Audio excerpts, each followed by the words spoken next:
This video is only one part of an in-depth review, so check out the rest at thegoodride.com. Thanks for watching. This is the Flux XF from the Flux B-Dogs company, established in 1992. There you go. Don't accept any false imposters. Yeah. We're here to talk about how it rides, not who did what to who in '92.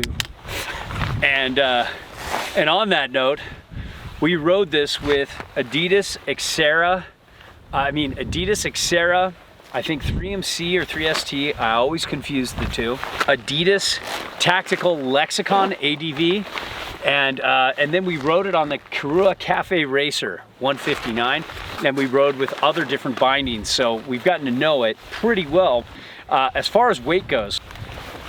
But this one, Wait. Grab this one real quick. Okay. Yeah, little lighter. And talking about Highback Flex, this is an 8 out of 10 in terms of their stiffness. There's only one that's stiffer, and that's the XV. This is got some decent twist and literally no give, and it just feels very responsive and very snappy. The Flex Underfoot, here's the weird thing.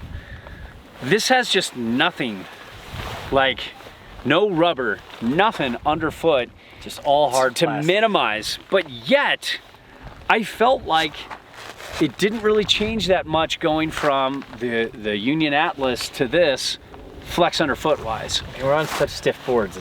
Well, I was buttering. Yeah, I was, and I could feel like really almost no difference. So I don't know what they're doing, but it's not bad for buttering. Definitely felt more flex on the Union. I like the DS better for buttering, but you can see how this has less contact with the board, just less base plate touching, and I like that a little better for buttering. But it wasn't as bad. I thought this would just totally suck, and it didn't. And as far as turn initiation and response go, they don't get much higher than that. No, this is like, in fact, they don't get higher than that. I mean, I want to try the XV now, because this feels like, as far as almost any other binding I've tried in the last 2 years, hands down the most responsive. And I remember these bindings years ago, last time I tried them, being the most responsive out there too. And these are right there again with them. They're just, I mean, if you want the most responsive bindings out there, this is it.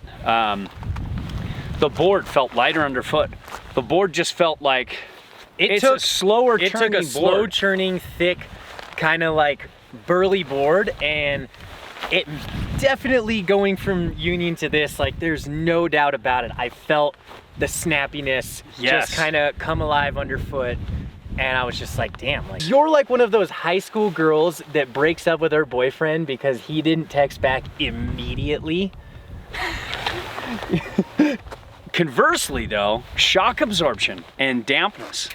This is the least shock absorbent binding I have been on in my life.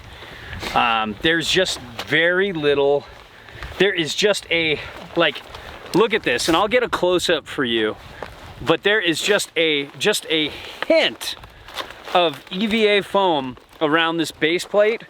It's like a careless whisper. Yeah. A breathless nothing. Easy there, George Michael. But that's the biggest complaint for me. I went off a little kicker, just a little hit on the side that had a nice little ramp and just easy transition. And I went, ow, ow, grandpa jump, ow. Yeah, that's the one flaw about this binding.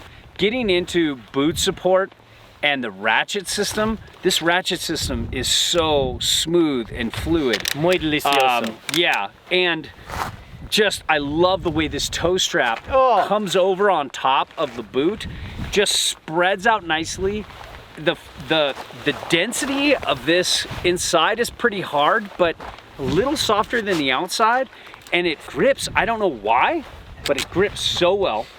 The ankle strap is just brilliant. It's got this like waffly thing going for it. I think they call it like two layer waffle or something, but it's just one of the most comfortable ankle straps I've ever had. They don't call it pancake tech. Yeah, and then another thing that's kind of interesting about Flux bindings is, notice the strap is on the inside, not on the outside. So it gives you even more boot support and really pulls it in. It's not the most supportive because this ankle strap isn't huge, but it's definitely on the top tier. Yeah. Yeah. This top is some tier of the support. This is some of the top tier. Like you crank these. Don't crank, but if you you lock these bindings down and it just feels like perfection around my toe and heel.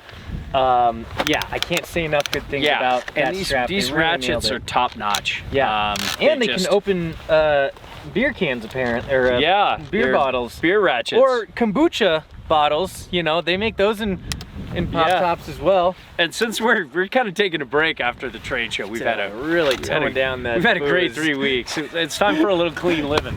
And so we'll be popping a kombucha with that later. Yes, and then adjustability.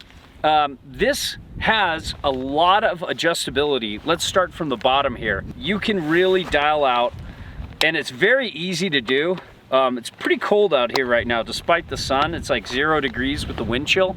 And you can see it's really easy to get this binding dialed out to the footprint of your boot. You've got the heel, which is very uncommon. Most people don't have adjustability in the heel.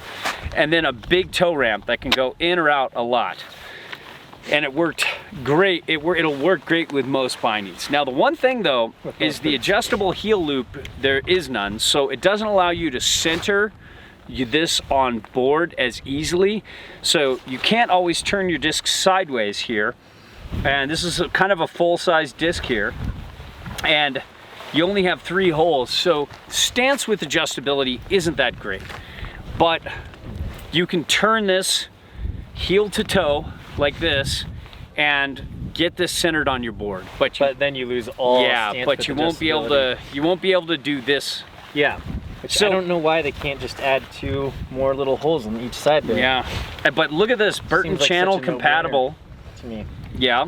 And a nice little hole in the middle so you can see the dial with Burton stuff. But overall, I mean, look, you sacrifice a ton of shock absorption. There's almost none, but you get so much response. So if that's for you, then this XF could be for you. Yeah, you don't got old man parts like Beastie and I. If you're not put together with lesser parts of yourself. Yeah.